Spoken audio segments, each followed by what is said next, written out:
Today we are doing something a little bit different for the podcast. I'm going to be playing you a full episode from Real Estate Team OS, powered by Follow Up Boss. And this is a series that really dives deep into our team. It interviewed a range of our team members, including Kyle, our COO, Chris Vandervalk, our Director of Operations, Shannon, our Director of Sales, Rachel, myself, our Director of Marketing, Max, and a few of our top agents. So I'm going to put the notes or the link down there so you can watch all of them. But today we're going to be showing the full episode of where Kyle came in. So Kyle breaks down in this episode how we use EOS, Entrepreneurial Operating System, to really how we stay profitable and focused. He talks about focusing on real numbers, not flashy numbers, and really how we built our culture of our team. So this is going to be great for you if you are a team agent, if you are a team leader, or if you are really in anywhere in the real estate industry.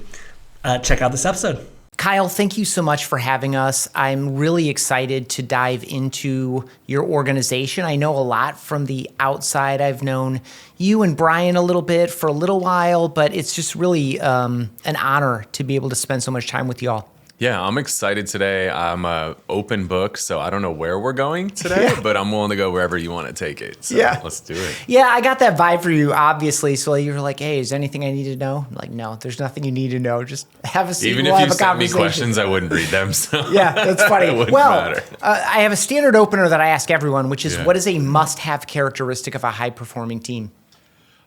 So I would say this is one of the biggest things that we've implemented in the last few years that's allowed us to perform at the level that we are. I think we have a day coming up this week. We have 42 transactions scheduled to close. Wow. That'll be the biggest. I don't know if we've had that in a week before, let alone in a day. So I'd say the thing that makes that possible is actually running a business on a system. I think that it's one of those things that's not taught in high school, it's not taught in college, and it sure as hell is not taught in real estate school. And so actually having a system to run a business on is what allows us to perform at the level that we do. Mm-hmm. Yeah, obviously you all are on EOS. I operated via Scaling Up, which is like it's Fern Harnish's version, right? Yeah, some denominational shift or something. Yeah, I mean, I thought about taking EOS and like just adapting it and making it a real estate version. I'm sure, I don't know if EOS copied Scaling Up or vice versa, but they're from the same root for sure. Yeah, and it's that quarterly cadence I have found to be as the core of it, to be enough time that you can get a lot done. But this idea of constantly throwing forward, 10 years, 5 years, 3 years, 1 year, 1 quarter. How did we do against the way that we looked at it last time, and where are we going next step? Like that constant cycle is so powerful. For you, I mean, and I'm sure it's difficult to do, but think about maybe a year before implementation versus a year after implementation, just for someone who is not committed to some form of a structure, because we're resistant to it at some level. Like, what was life like before? What was life like after your EOS implementation? Yeah, so before, I would say the two biggest things that changed. One, we had meetings just to have meetings. There was no agenda. It was just like, well, we should probably talk once a week. And we would hop on these meetings and it would be like, all right, who's got something? It was just such a freaking waste of time. So there was no structure to those meetings. And so now having these meetings, we're like, I've had people sit in on these meetings, and we do these every week, and it's 90 minutes. And people walk out of the room like, you do this every week? Like, holy shit. Like, it's intense. It's a lot. But we get so much done in those 90 minutes. And it's so structured, exactly what we're going to cover, how we're going to cover it. That's probably been the biggest change. And then the second biggest change was for me I kind of look at Veruca Salt from Willy Wonka. Like, I want it and I want it now. Yeah. I've had plenty of those moments, right? And you go to all these conferences, all these events, and you come back with like pages and pages of notes, and you come back to people like, all right, we're going to do this, we're going to do this, we're going to do this. And not being able to get what I want. Mm-hmm. Where before I would come back and I would just like throw all this shit at the wall and like, hopefully it all works. And now I come back with these ideas, but I don't get what I want. Mm-hmm. And it's kind of been a tough pill to swallow. At least in the beginning it was. And I just have that mindset, but no, I want it now, damn it. And I don't get what I want all the time. That was a big shift for me. but it's the right shift for me. Because I realized that going to these events, I mean, there's an event coming up next week that's like 4 days, right? People are going to come back with so many freaking notes from that. They're going to come back and they're going to puke all over their team. These 400 new things they're going to implement in their business, and they don't realize they're doing more harm than good. And so having a system that filters all of my ideas before they make it out to the team is protecting me from causing that damage to my team. And so that's been big. And me accepting this and getting rid of my Baruch assault syndrome. And it's okay to not get things now. We have to prioritize, what do we need this quarter? And not that those ideas aren't good ideas. They're just not the right idea this quarter. And maybe it's next quarter, maybe it's the quarter after that. And being okay with that, that's been a huge shift from implementing EOS. Yeah, it's a really difficult thing from the leader seat in particular, especially because of the change that's involved in it. But this idea, and there are a number of factors. You mentioned one of them is priority. Another one is like scoping, right? So you come back with this idea and you bring it to the team, and they're going to, well, this, that seems like it's going to take, 80% of my time for the next X amount of weeks, which say nothing my two team members. Like that, in general, inherently, you're kind of blind to some of that at some level if you built the organization up. I mean, in a perfect world, I should be blind to things within my organization, right? Like if I know every little detail about every little thing, then that means I'm not empowering my people to run the company. And there was a thing we learned in EOS is that the systems run the company and the people run the systems, right? Like I can help build the systems, but I have to trust the people to run those systems. And I think that's been a huge part of this thing. And then I kind of look at it like, it's like the shape of an hourglass, right? So like I go to this event and I have these 400 ideas, and then I can puke them all over my integrator, or COO, as they're more commonly called. And he sifts and sorts through all those ideas, figures out which one makes sense, and now it comes out the other side of the hourglass and it fans out. But now, because he's the one who rolls them out as opposed to me, the beautiful thing now is the questions don't come to me, right? Now the questions come to him. And then he sifts and sorts the opposite direction, and I only get the things that I need to know. So it's this really nice filter in the middle that is kind of insulating me from the team and the team from me, but that's a good thing. And because he will take the time to think about, how does this affect that, and how does it connect to this, right? Obviously, we're working with you guys. Like, there's a million things that are connecting. I think last time I looked, I get a report every week. We're doing over 30,000 zaps via Zapier a week. Right? Like hundreds of thousands of zaps a year. So it's like, I don't think about that. I don't know all the 30,000 zaps that are happening. Like if I come in, I'm like, we're doing this, and then I break everything. Like I cause way more harm than good doing that. Yeah.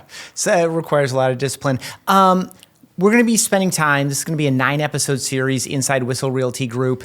As we talk with the other 8 folks in the series, what do you expect that people will see or hear, or what do you hope people will see or hear from a style, culture, focus? Is there anything that people should expect, or anything you hope to hear as you see what turns out from all these conversations? I mean, I know EOS will be getting mentioned by almost everybody. I can't stress enough how you have to have a system because nobody's teaching it. And whether it's scaling up, whether it's EOS or whatever other system, like you have to have one, because none of these coaches teach this stuff, right? Like they know that if you go to their conference and you walk away with 40 pages of notes, you're gonna be like, that was a good conference. I heard about the new AI, the new widget, the new app, the new lead source, the new channel partner. Like you're going to walk away feeling really good if that's what you come back with. Now you come back to the office. Now you start telling people, like, oh my God, it was so good. You guys got to try this. You got to try that.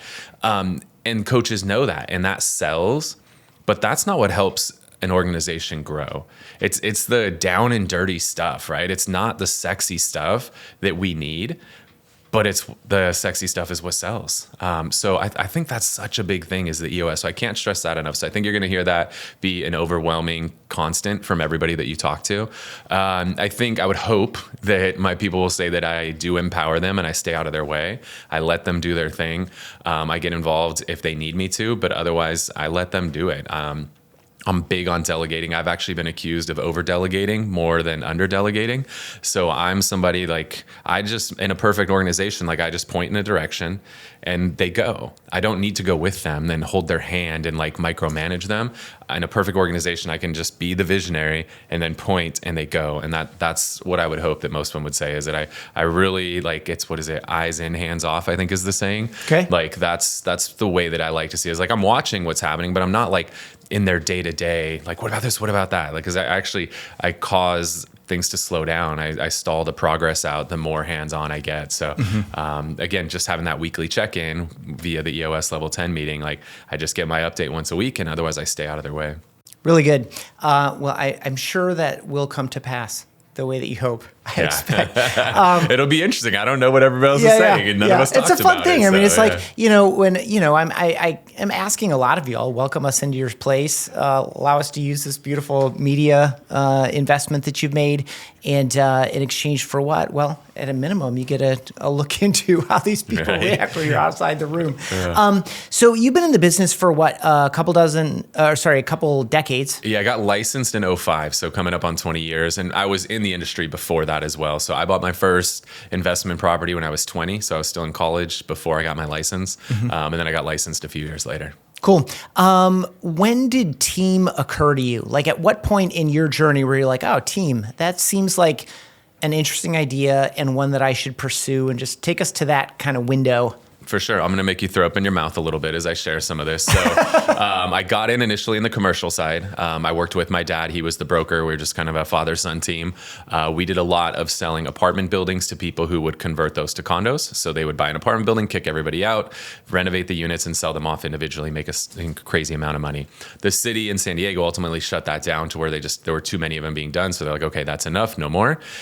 So problem was nobody was buying apartment buildings anymore because the cost had risen so high because of all these condo conversions that they didn't make sense to buy if you couldn't convert them anymore. So that market just stalled completely. And then at that same time, I started getting things in the mail of like all these short sales and REOs and stuff like that. And I started looking around, and I'll never forget, there was an agent here in San Diego who sent something and said, like, we sell a house every day. And I was like, bullshit, like that's not even possible, right? Like you can't sell 365 houses. Like that's crazy. But then I looked around, and like that guy had like 300 REO listings, and this girl had 400 short sale listings. And I was like, man, that might be the play, because nothing was happening in commercial. And I wanted to get out from underneath my dad. So I saw this as like the perfect opportunity to kind of spread my wings, leave him, and go do my own thing on the residential side, because I saw this opportunity to get hundreds of deals. And so I left him, I dove in, REO and short sale. Like that was all I did in the beginning. And here we are years later, and now we're selling like 3 houses a day, which is pretty crazy. So it's funny to like look back at that moment, remembering that postcard. I could literally tell you exactly where I was. I have a weird photographic memory. I can tell you exactly where I was when I read that postcard too. Like it was that impactful for me. And I've become very good friends with that guy ever since. But yeah, we made that shift over into the residential space and just dove into REO and short sale. When we did, I started to handle everything on my own. I got to a point I couldn't handle all the buyer opportunities. So, when those REO and short sale was all listing side, but then I started having buyers come in. I was like, I can't handle these buyers. Like I don't have the time for it. So initially this was my lead distribution strategy. Once a week, and I used Diverse Solutions, which Zillow bought many moons ago. That was my original CRM. I would take an export out of Diverse Solutions, and then I would just email it over to my buddy who owned a brokerage weekly. And I was like, here you go, man. You have a bunch of agents. Like, if you guys convert anything, send me a referral fee. Yeah. Like, it was terrible. Like, once a week, that was it. Like, these leads would inquire, and I would do nothing with them. And just once a week, I'd email them a list. Like, so nothing ever closed that way. So then I was like, okay, I should probably have some agents on my team. And so I hired 2 buddies. But, like, I didn't train them. I didn't give them systems, processes, anything. New to the industry? Newer, yeah. Yeah, okay. Pretty new. So I hired 2 buddies, and I was like, all right, it can't get any worse because nothing happened there. So I was like, I'll just have my buddies take them. Same thing, nothing. Like, because I didn't train them, I didn't give them systems, processes, anything. And so we never closed anything that way either. And then I was sitting around on a Black Friday one day, and computers were on sale. And I just was like, screw it. I'm ready to go big. Like, I'm ready to build a team. And this was only 2 years in, by the way. Like, I'm only 2 years into residential. And I bought 10 computers. And I was like, okay, I have a 10 by 10 office and I have 10 computers. Like, I need a bigger office. So I bought the computers. Then I leased up an office, and I was like, okay, I have computers. I have an office. I need people. And then, similar to when I got my first loan, they put a mirror under my nose. I fogged it. They gave me a $500,000 loan. That was basically how I hired agents. Wow. I was hiring anybody and everybody to be a part of my team. And that was my least profitable year in history, because I spent more time teaching people how to log into their email account than like how to follow up with a lead. So I was hiring, people that were 20 and 120 years old. And not that the 120-year-old agent can't be successful. They're just not a fit for our culture. And so like my biggest learning lesson that first year when like I built a true team was understanding culture, understanding the avatar of who's the right fit. And it's okay to say no to people. But I think a lot of us get in this like desperation mode. Like, I just need people. I just need people. I just need people. And you hire all the wrong people for all the wrong reasons. And that does way more harm than good. Okay, you've given me so many directions I want to go. I guess I'll pick up exactly where you left off, which, you hear that there are some models that are designed to literally bring in anyone all the time. I don't know how well those models will hold, but you and I both know a number of people who are running relatively successful businesses where they'll just hire anyone. The discipline, the way that I think about a team really scaling is based on agents going from, just beat this up in just a second, however you like, or add to it however you like. Some of the people that we're bringing into our team, I need you. Yeah. I'm either new to the industry or, I was underproductive or unproductive, in my previous 18, 24 months or whatever. I didn't sell anything or I sold very little. I need you. Yeah. Kyle, your systems, your team, whatever. Yep. Then I'm not sure if I need you. And if I get my first, $1.8 million listing, that might be the last straw. I'm going to be like, I'm going to get more of this split. Yeah.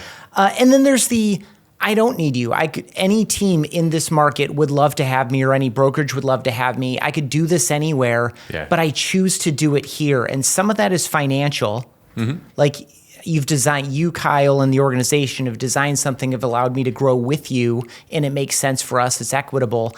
But the other side is kind of cultural. And I think the cultural piece is like, I like it around here. I like the people. I feel at home. I fit here. And part of that is in like you knowing as the organization, Kyle, who your avatar is. And your avatar can have a lot of different qualities to it. But A, do you buy that structure approximately? And B, where are you on that kind of avatar kind of cultural side? Like what's the thing that you think has people stay here even if they could get some, there's a race to the bottom literally in every market. And so someone wants to give them more of something. Yeah. But they like it here. Yeah. So there's definitely not a one size fits all approach for this. And I think that's so important for people because a lot of times, and I've been guilty of this, you go to a conference, you see somebody on stage and they're like, I sell $500 million a year and I have all these agents. And you're like, oh, well, if I want to sell $500 million a year, I need to have all these agents. And so people just go, they hire anybody and everybody similar to what I did.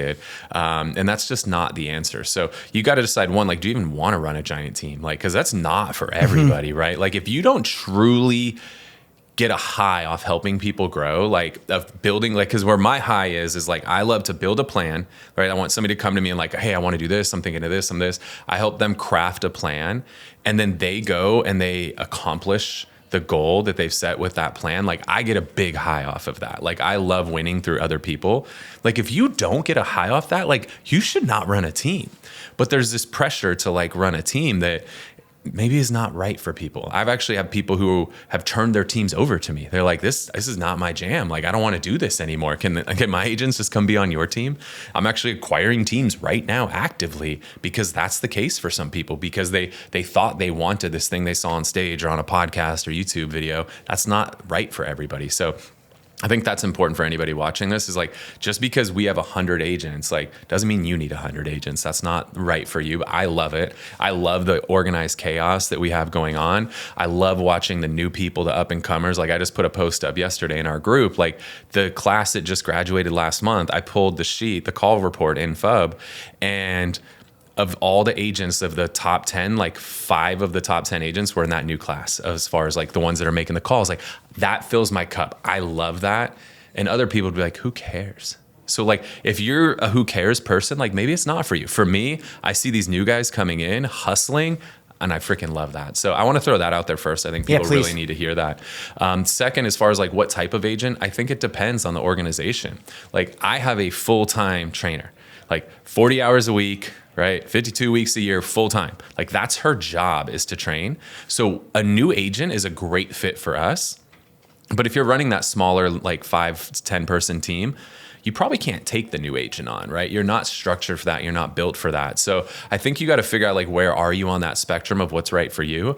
But if you look at my top 5 agents, almost all of them were either new or 1 year in the business when they joined us. So we've had much better luck taking the newer agent and raising them from the ground up, because we're not having to break all their habits and stuff. Because the speed that we move and the amount of tech that we use is really hard. I've had people that have been in the industry for a while, and they see everything we're doing and they try to plug in, and they just can't keep up.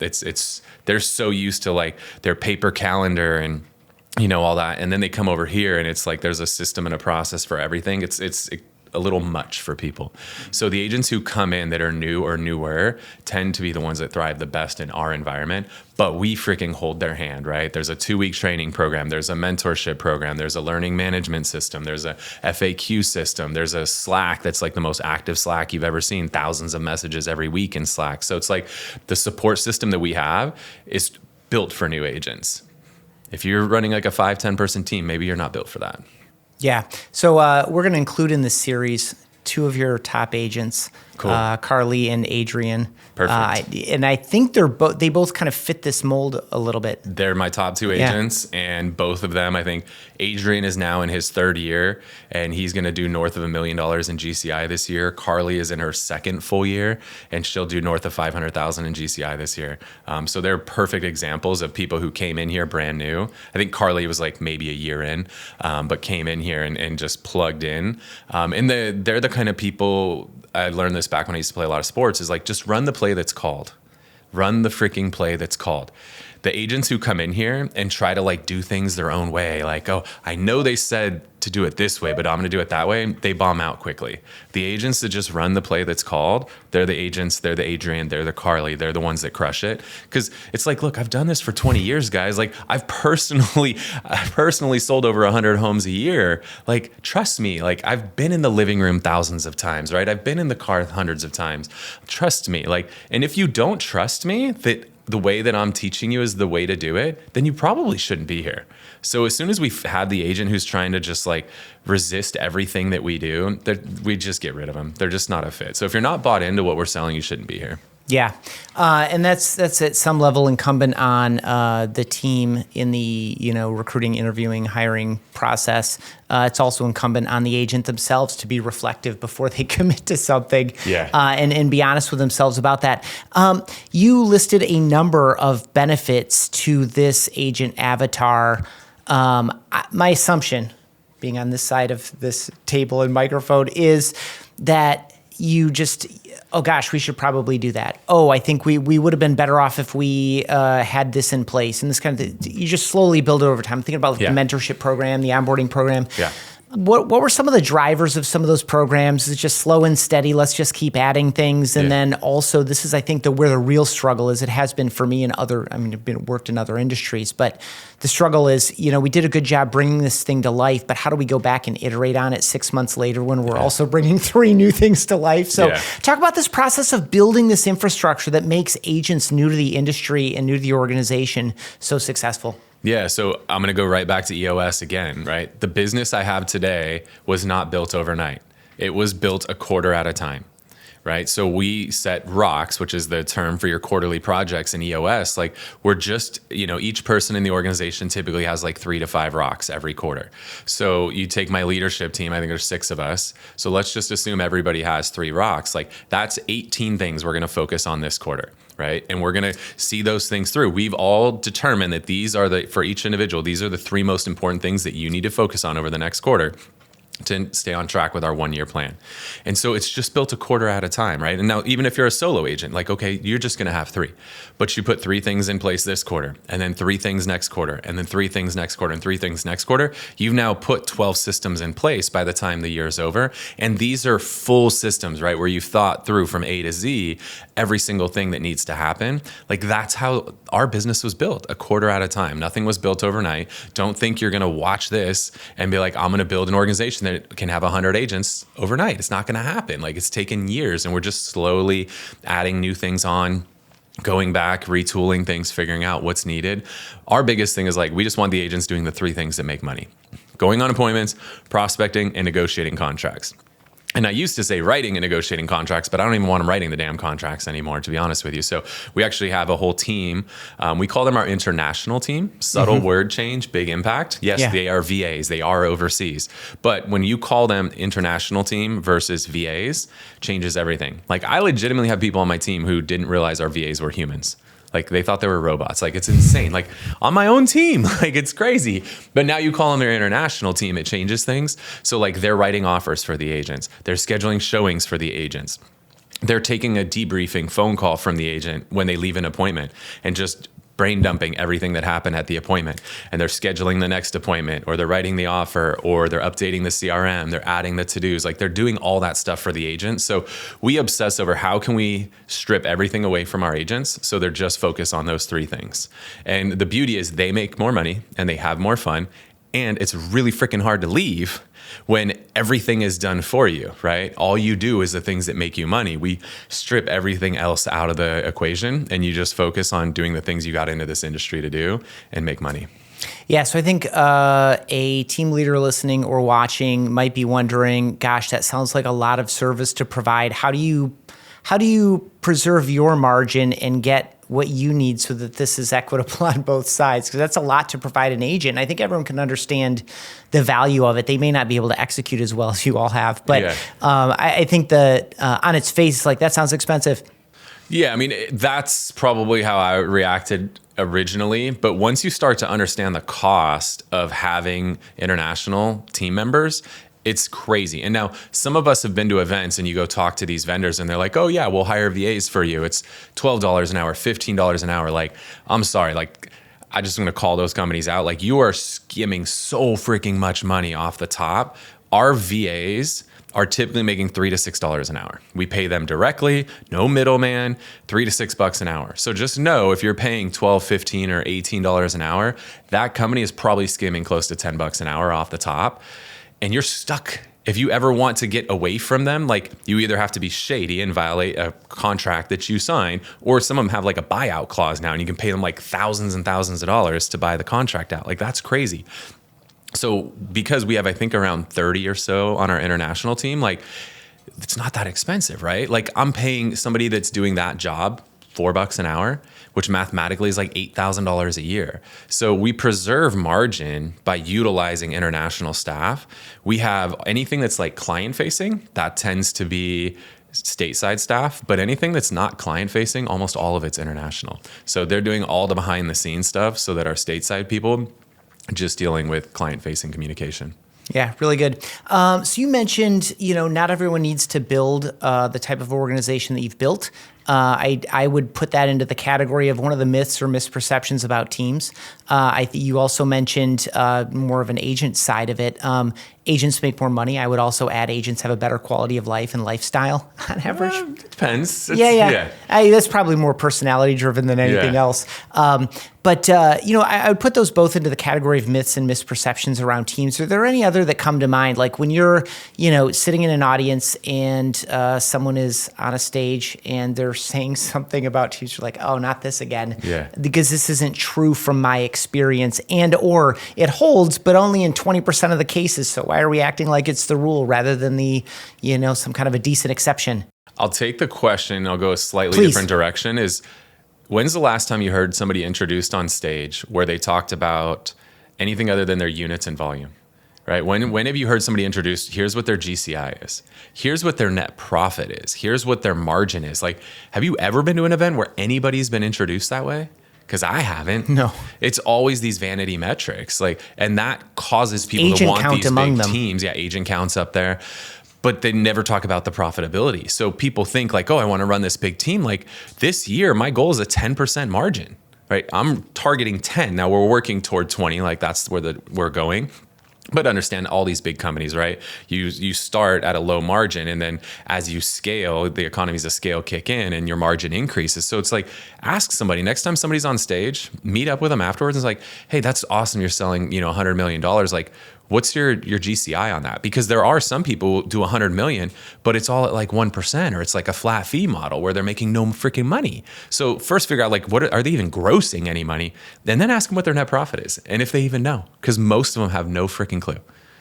And then if you ask somebody their net profit, if they don't follow up by asking you a question first, if they just spew out a number, that's a red flag. Because there's a lot of different ways to calculate net profit, right? Like, do you take a salary? the net profit number you gave me, does that include your salary or does that exclude your salary? Do you still produce? Okay, if you still produce, are you on a split or does every deal you do go 100% to the company? Like, you got to ask some questions. So if somebody asks me, what's my profit? I'm going to ask questions first. Which number do you want, right? So if somebody doesn't actually ask some clarifying questions, when you ask them, like, what's your net profit? That's a huge red flag too. So I would just challenge anybody who's watching this, listening to this, like, ask more questions and understand that, like, you're just hearing the vanity metric on stage. Most of these people make little to no profit, and some of them are not profitable and don't even know it. They have no freaking clue. They don't even have books. They don't have a P&L. They don't have anybody managing their finances, right? They're just winging it. You and a number of your peers, including like the Lawton team who invited us into their office in Phoenix, are pioneering this way of building a real estate business. It's not completely novel. We've seen it in a variety of other industries. Let's have specialists at different positions, and everyone in the team is doing what they're really good at instead of having an office with a bunch of real estate agents, each responsible for 1,000 different things, and really good at a few of them and average at a bunch of them and terrible at a bunch of the other ones, which creates kind of a situation that we found ourselves in. And while it's been on the come up for a few decades, versions of teams accelerated by things like MREA and other like little milestones on the journey, where have you turned as you were trying to build this organization? Like, where have you looked to? Obviously, you're out and about a lot. You have a lot of networking, but in the true connection and true learning sense of it. But where have you turned? Because you're doing something that isn't the norm, you're actually pioneering something. A, do you accept that characterization of a scaled real estate team? And then B, where have you kind of looked to help make your next right decision or take your next right step? Yeah, because we're effectively running a brokerage without being the broker. Like that's really what we're doing. And I think I used to be the broker before we went to EXP. So it was like I was that person, and I realized what I boiled it down to, it's been 6 years now. When you are in the brokerage business, you are in the loss mitigation business. That's all you're trying to do is not lose money, right? You're trying to put this fire out, that fire out, depositions and settlements and E&O claims and all this crap. That's all loss mitigation activities when you're a broker. Now that I'm just a team leader, even though I'm 4 times as big as when I was the broker, I'm in the income generation business. So I got out of the loss mitigation business and I got into the income generation business. And that's been huge, right? So now I don't have any of that liability. I mean, hell, just in the last week, I probably had 4 things where people have brought it to me and just call the broker, call the broker, call the broker. Not my problem. My favorite key on the keyboard is the F key, and Gmail, that's forward. So I can just forward this stuff to the broker. That's been huge to take a lot of that load off my plate so that I can just stay focused on running the business. And then for me, it's just the rooms that you're in. Who are you surrounding yourself with? The amount of times that, the Lawton and Hobbs, that they've come here to learn from us and what are we doing? And we've flown out to their office and shadowed each other. So learning from the other people that are, at the level we're at or above it, right? Gary Ashton, great friend of mine, Justin Havard, all these people, Chris Lindahl, these guys that are all selling, what we're selling, if not more. I want to go learn from those people. And I've just learned that in my whole life. And our group that we have at EXP is called Fast Forward. And it comes from the fact that I believe everybody will accomplish every goal they set for themselves. But if you can get yourself in the right room around the right people that are at or above the level you want to get to, you can fast forward your ability to hit that goal. And so I live by that. I have a group about that, but that's how I live my life too, is I need to get in the room with those guys. So I realized the coaching I was with before, I didn't have those. I was the biggest fish there, one of, right? I needed to get into different rooms with people that are at a higher level than me. And now I'm doing a lot of development and infill multifamily projects. I was all right, who's the person, right? Who's the expert in this field? Oh, it's Kent Clothier. Okay, I need to get in his room. So now I'm getting in this room and I'm with these people that have been building for 20 plus years and I can learn from them. And my wealth has grown. I'm well, where do all the high net worth people go? It's Tiger 21. So let me get into that room. So I'm all about getting in the rooms with people that are at or above my level. And that's how I've gotten to where I am. And it's where I get to where I want to go a whole lot faster. Really good. You came out of my radar years ago. You were essentially the media mayor of Santee. Yeah. Is how I would think about you. Yeah. And so I met you and Brian. What was obvious to you at that time that was obviously not obvious to everyone else. This kind of like media mayor approach, investing in Brian and the team that he built out. What has that done for you over the at least it's probably about a decade since like 9 years. Yeah. So like, what has that been about, and how has that been helpful to where you are now, allowing you to do things like infill projects and other things that are interesting to you now that maybe weren't approachable back then? Totally. Yeah. I mean, it's all brand. I think brand is one of those things. It's one of the most under talked about things in the industry. People just don't talk about brand nearly enough. They're just worried about the next lead, app, widget, all the stuff we've hit on. Brand is so important. And so I watched what all the other realtors were doing, and it's just like new listing, open house, just sold, blah, blah, blah. Like nobody freaking cares about that. Like the amount of your audience that cares about that content is so small, right? Like that's a needle in a haystack that actually cares about that. And so I was thinking like, what kind of content could I create that people actually care about? And at the same time, this was kind of as REO and short sale was disappearing. And so we were transitioning over to a more traditional business. I was like, what's the content people care about? And at the same time, I had just moved to a new city, Santee. And I was like, you know what? Like, this is my new city. I want to learn about this city, but why don't I just learn about it on camera? Like, why do I want to just learn about it myself? Why don't I share that journey? And so we just started interviewing businesses. And I don't know who said it first. I don't know if Gary said it or we started this first, but they were right around, I think we looked at it and it was within the same year. But we just started going around and interviewing every business owner. And within 2 years, Santee is like a 55,000 person city.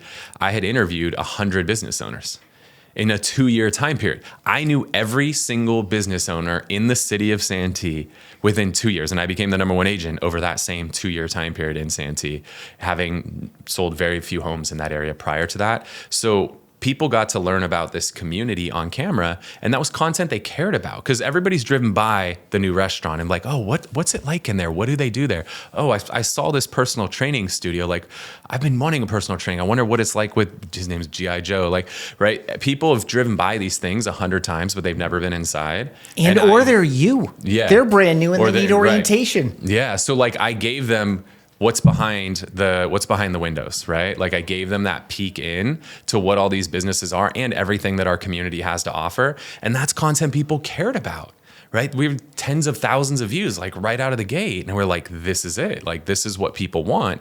And so now I became the media mayor, right? Like I became the local expert to where literally the mayor's hitting me up to go grab coffee, like the actual mayor, right? Because he sees me as like the media mayor and he wants to hang out and get to know me because he sees what we're doing, right? So that was huge to build my brand, because I just became synonymous with Santee. Like Kyle knows everything about Santee because look, he's interviewed every business owner, and I had all the relationships in the community too. So it was like, I created content that the people in the area cared about and consumed, not new listing, open house, just sold. And I got 100 relationships with the freaking business owners in the community. So you take the two of those together, it's the biggest no-brainer in the world. Yeah, and you extended that to East County. Yeah, so we ran out of businesses in Santee. Like we started interviewing like CPAs and stuff, and I was like, God, how do you do B-roll of a CPA? Yeah. Like it started getting painful. So then we expanded it to an entire region. So Santee is one of the cities within a region called East County. It's the eastern part of San Diego County. And we still do that show today. We just don't do it on a weekly basis. It's now on a monthly basis. But I love it too. I'm very passionate about it. I love meeting business owners. I love analyzing businesses. It's a toxic trait. Like my daughter is doing cheer now, and I'm like analyzing the business of cheer. Like I can't help it, man. Like everything, I analyze it. But I love going into these restaurants, and I often try to help them. And like, hey, have you thought about this? Have you considered that? You know, I've now interviewed hundreds of them. I can probably run a restaurant podcast, just because of everything that I've learned in all those interviews. You mentioned this idea of it's hard to know the value of it, but you're investing valuable time. You have hard costs associated with it as well. Yeah. Talk about that leap of faith or that trust that if I do things that I feel are inherently right, they are going to pay off. I mean, I think, gosh, it probably goes back to Frederick Taylor's industrial measurement and scientific management, like all these foundations that are, Henry Ford era, that we become enamored of the things we can measure. This is one of those things that's difficult to measure. And while you're analyzing businesses, you probably like to know if I put in X, I get, X plus or X times.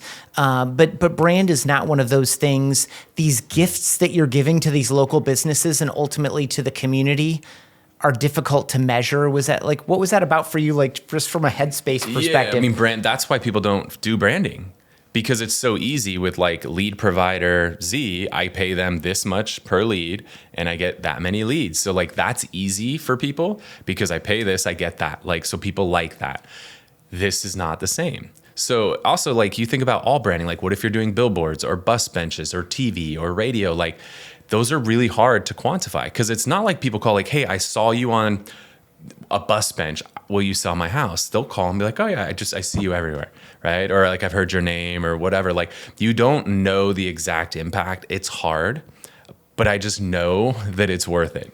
Because you're not going to track all this stuff in the CRM. It's not going to come up, which I wanted to share something on CRMs too that I think would be beneficial for people. You just can't track that stuff. But it's worth it because your brand becomes synonymous with that community, right? I can go anywhere and I'll be in restaurants oh, hey, you do that show. You do East County Eats. Oh, I've seen your videos. I love your videos. People will take pictures with me. Places will give me free food. I'll be walking down the street. People will honk.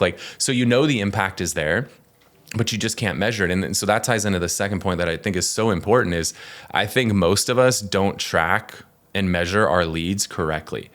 Because here's the deal, if I generated a lead on Craigslist, we used to use Boomtown back in the day, 10 years ago on Craigslist was a great place to generate leads. But if I generated a lead 10 years ago on Craigslist, but then they come by one of my open houses and we end up selling them a home, most of us today on the P&L or on our ROI report, that's going to be a lead from Craigslist. What does Craigslist deserve it? Because 10 years ago, the lead came in that way, but all of us right now, all the systems currently, they're going to attribute that credit to Craigslist.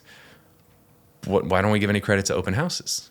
Or think about so many other things in our business, retargeting, right? You're never, ever going to think that retargeting makes any sense because no lead is going to close because of retargeting, at least the way you track. Because the lead had to have come in from a source for you to retarget it.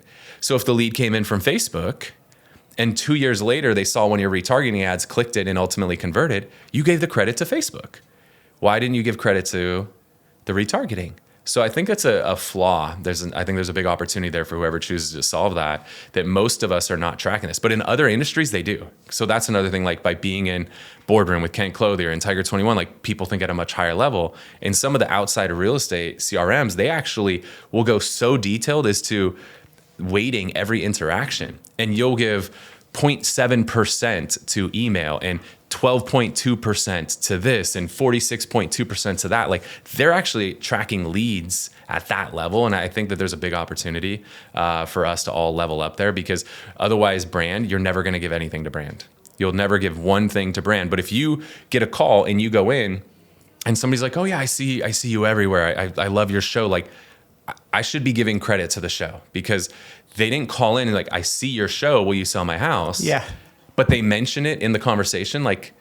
It's never going to show up on any sort of ROI report because we're going to track it back to whatever it was. So it's tough. Brand is a tough thing, but I know that it works. I witness it every day. There's brand is valuable. When my agents call the listing agent on a property and they're hey, it's Adrian with Whissel Realty. They're oh, you work with Kyle. That's brand. Yeah.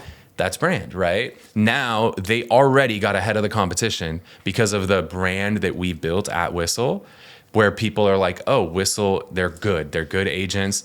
They're honest people, right? They work hard. They're not going to play games. We build that brand. They make that phone call and instantly they get a leg up on the competition. That's brand. But how do you measure that, right? It's tough. Yeah.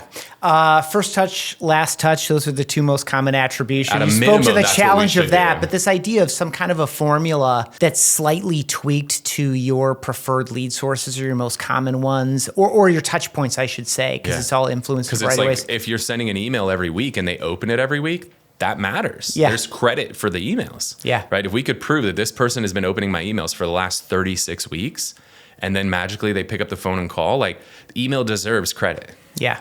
Yeah. But otherwise, we would say email marketing makes no sense because we can never track anything back to email marketing. Because no one opens emails, Kyle. Yeah. Haven't you heard that? Yeah, our open rate's almost 60%. So Right. And the other thing that that even like a nice weighted blended attribution model will never do is what you talked about is like the way someone feels when they hear your name or see you because of the warmth that was built through all the video content you've done. Yeah, I mean, they get a postcard in the mail and they're like, oh, he's the guy, he's on the billboards, or he's the guy I see on, Instagram or whatever. Like, and then they call, you're tracking and you're saying that's a postcard credit. But like they probably wouldn't have called if they didn't know who the hell you were, because they didn't know who your brand was. They felt comfortable calling you because of your brand. It just happened to be that piece that was that time and point in their life when they were making that decision, and that piece showed up. But if they didn't know who the hell you were, they probably wouldn't have called you. Yeah. I'll also say, as someone who receives a lot of direct mail, not a lot, it's an inordinate amount, but like, it's never that first one. Right. It's the third one and all the other things. When you look back at the journey of Whissel Realty Group in particular, are there like inflection points? Like when you look back at it, you're like, gosh, I wish I didn't have to learn that lesson that was so difficult, or I got so lucky with that person or that situation. Like, what were some or you just lined it up and you had to make a really important decision. And of course, there are pros and cons both ways. But when you break down the history of where you've been over the past several years, like what are a couple of the key inflection points? Yeah. So we've kind of touched on a lot of them, but I'll just recap them. Like one, getting out of commercial because there was nothing selling. Like that was a big inflection point, and shifting over to residential. And again, residential just sings to my heart. Like I love making people happy. I love handing the keys over to a buyer. I love a seller feeling great that I put, $1 million in their bank account. So like that was a big thing, just getting into residential in the first place. And obviously, as I mentioned, we jumped in and REO and short sale was everything, but there was an inflection point of seeing that ship was sinking and abandoning ship. Because these companies at that time were like, oh, there's inventory, it's coming, the inventory's coming, the inventory's coming. And I watched a lot of my friends go down with that ship. Because I'm a data guy. Like I'm looking at the data behind the scenes. I'm like, there's no freaking inventory coming. Like they're just telling you this because if they get something, they don't want to have no agents to send it to. But a lot of my friends, they died. Their businesses died when REO died. So seeing the writing on the wall that like REO was gone, and there's Jack Welch has a quote like, change before you have to. So it was like I had to change to a traditional based business. Otherwise, I was going to go down with that ship. So I would say that was a big inflection point there. And then the inflection point of understanding, as I started to hire all these agents when I had all my computers, was like understanding the right avatar of who's the agent that's the right fit for Whissel. Like I lost, 6 figures that first year, and 6 figures then was a lot, right? Like that was 2010. That was a lot of money to lose, 100,000 at that point. So that was a really big inflection point there. I would say the next inflection point was getting a really badass CRM. Like the year that we got a badass CRM that was everything, right? It was, I shouldn't say CRM, a platform more so. That was the website. That was the lead generation. That was the CRM on the back end. That was the everything communication system. That was a huge thing. We went from, so those two happened simultaneously. Understanding my culture and the CRM, we went from 82 deals to 242 deals in a year. So that was like probably our biggest leap year we've ever had. So I would say that was a big inflection point. I would say we had a big thing where we got an account with Zillow when they were buying homes. So we were their broker here in San Diego, and that relationship didn't work out. Just our operational style, their management style didn't jive. We got fired. Like I'll put that on camera, like we got fired. And that was actually one of the best things that ever happened for us, because I had 14 people that I had hired to run that operation. And then I just got fired, like no warning, fired, all systems shut down. I had to walk into a room and tell 14 people, like, you don't have a job anymore. Like that was hard, man. Like as a leader to just walk in there and just say, it's gone. Like, but they're like, what do you mean it's gone? Like the account, it's gone. We don't have it anymore. Like that was a big moment for me as a leader. But coming out of that, the person who's now my director of sales, Rachel, and the person who now runs my company, my COO or integrator, Chris, came from that. So that was like a Phoenix moment. They were like, good things rose from the ashes because that whole thing burned down. And those two came out of that. And though they've been huge for my organization. So finding like this silver lining in what was otherwise a disastrous moment in my career, to find like there was some talent that I had on that team, and to see them, they were so bought in. Like I told everybody like, it's over. They showed up the next day. It's like, what are you doing? They're like, no, we're not going anywhere. We got work to do here. And like they showed up. Even though I fired them, they showed up the next day, which was huge. So I'd say that was a massive moment. Implementing EOS, obviously we've hit on that a million times. And then the other one that's probably my biggest over the last 2 years is if you think about women in particular, if their hair, like most women's hair will grow to a certain point and then just stops. And if you ask any woman, like, how do you get your hair to grow farther? They have to cut it off, which like, for us, like for me, I'm just trying to hang on to every bit of hair I have. But for women, they're like, yeah, just if my hair stops growing, I cut a couple inches off and then it grows like 4 more inches. It's weird, right? Like that doesn't make sense for us as men, but for women, like that's what they're used to. I've learned that's how you grow your team, is you got to cut a couple off to grow further, because you can only grow so far. So one of the best things we've done over the last few years is we've cut more people. Like we've gotten way more comfortable cutting people, but the more we cut, the more we grow. It's like counterintuitive. And I've met so many people that run teams and they'll brag and say like, I haven't lost a team member in 3 years. I'm like, you're soft. Like that's not a good thing. You actually shouldn't brag about that, because the probability of every one of your team members hitting all of your expectations and doing everything that you expect out of them is not. It's just, it doesn't happen. So it's like you're scared to cut people. Right? You're operating from like a scarcity mindset. And so you're holding on to these people that are often doing more harm than good to your organization. So I've learned, like, we just have this constant funnel of new people coming in. Like any given month, we have 5 to 10, maybe 12 new agents coming into our team every single month. So I'm very comfortable cutting people, because I know I'm going to have another class of really talented people behind them. And I'm okay. I don't need to bat 100%, right? Like in the Major League Baseball, if you bat 300, you're one of the best hitters in baseball. So, and that's probably about where we end up 2 years in. Probably 30% of them are still here. But the 30% that we have 2 years later are the Adrians, are the Carlys, are the best agents. And so what I found is my agents, they love watching us cut people. Carly and Adrian, ask them, like, they love seeing us cut people. We actually put the number up every quarter when we do our quarterly EOS meeting. We put up the head count of how many people we cut. And it's 15 to 20 most quarters. My top agents, that's their favorite slide in the presentation. And it's because Carly and Adrian, they don't want to be surrounded by a bunch of people that are just leeching off the system, not putting in the work, not progressing, not, pushing them, just that are just there and sucking up their time and doing nothing beneficial. Like they want to be surrounded by the next Carly, the next Adrian, which, we have Jenny. She's crushing this girl. First year, she's on like probably close to 20 deals. Like they want Jenny. They love seeing Jenny come in. And they actually, the culture here is like Adrian took Jenny under his wing. And like he sees that she's crushing. He's like, hey, come over here. Let me help you, which is really cool. Mm-hmm. But he knows that she's going to push him. She's great. And she's going to push him to be better. And my top agents love that. They love seeing us just cutting the bottom off and seeing us grow and bring more talented, hungry people into the company. Cool. One follow-up there at the risk of going long, because I know you have a lot of stuff to do today. Yeah. Is this on, you mentioned the word expectations in that pass. Yeah. Is it like standards? Like if you don't hit these things, then you get a performance warning and you know that this is potentially coming. Like what are the characteristics? Because I assume you're not just sitting in a room with a couple of your other leaders going like, okay, we have to get rid of 10% by the end of the month. It's not one of these voting people off the island. I assume that it's through their own behavior and their own activity that they self-select out. There's two things. They have expectations for activities, and then they have production minimums. So both.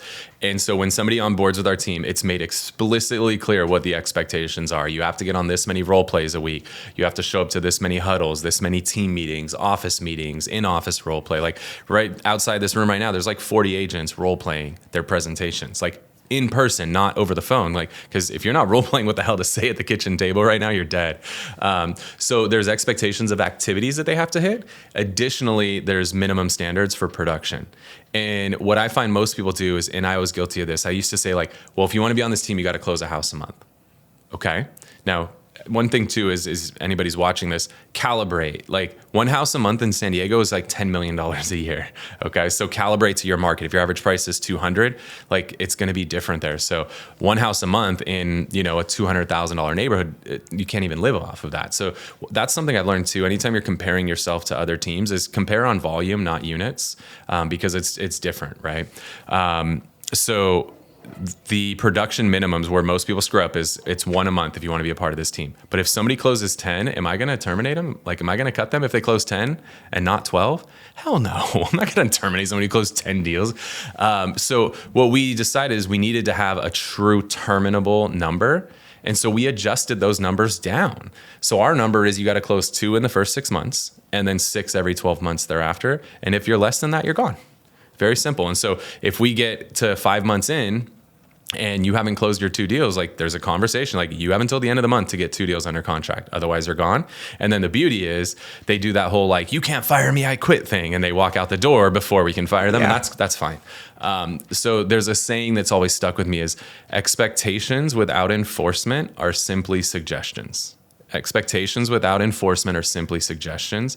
And I think there's a whole lot of teams that have a lot of suggestions, but they don't have true expectations. Really good. I think we're going to wrap on that. But before we call it a conversation, I would love to know from you, what is your very favorite team to root for besides Whissel? Or what is the best team you've ever been a member of besides this real estate team? We're talking real estate team or sports team? Any team you want. I mean, I'm a diehard Buffalo Bills fan. Like my whole family's from Buffalo. I love Buffalo, man. I would never live there, but I just love my Bills, man. I've been born and raised a Bills fan my whole life. My parents are born and raised there. They raised me a Bills fan. My daughter and I make an annual trip every year back to Buffalo to go visit. It's like a cool father-daughter bonding thing. We go to a game, so the Bills for sure. Real estate teams I'm rooting for, I got this kid, Payson Robertson. He's out in the Palm Springs area, young kid, and he listened to one of my podcasts where he talked about doing an open house every day. And I'd never met him before. And then I said, you got to do 30 open houses in the next 30 days. And he called me on day 31. I've never met him. He's like, hey, I did your 30 open houses in 30 days and I pended 6 transactions this month. I was like, I like this kid. And I've just been watching him grow, and he's exactly that thing, point him in a direction and he just freaking goes. So I'm rooting for him. His team name's Obsidian Group. So I'm a big fan of his. And then what was the second part of the question? Oh, the best team you've ever been a member of. Best team I've ever been a member of. Ooh. I would say I didn't realize it at the time, but when I played volleyball, that was my sport growing up. I didn't realize at the time I hated my coaches because of all the running and stuff that we used to have to do and running stairs and track and all these things. And I was so disgruntled at the time, this is stupid. I just want to go play. But when I would realize we'd get into the later part of the game and the other teams, just couldn't even perform. They were dead. They had no legs. They couldn't jump anymore. And we would just slaughter people in those later sets in a volleyball game. I came to really appreciate what I hated at the time, but later I've now reflected on how valuable that stuff was. And I think in real estate, we have to do that same thing. That's role play now, right? Again, they're role playing right now in the other room. They role played on the phone this morning. That's one of those things that we don't love it in the moment, but years later we realize I wouldn't have sold half the homes I did if it wasn't because I practiced all the time. And so I would say going back to my high school volleyball coach. Really good. Yeah. Appreciate it so much. I wish you continued success. You are impacting a number of people. In fact, an episode we just released a couple weeks ago with Kyle Draper in LA. He brought your name up a number of times. So you're obviously having a tremendous impact within your team, within your community, and within the industry. And I appreciate you. Sweet, man.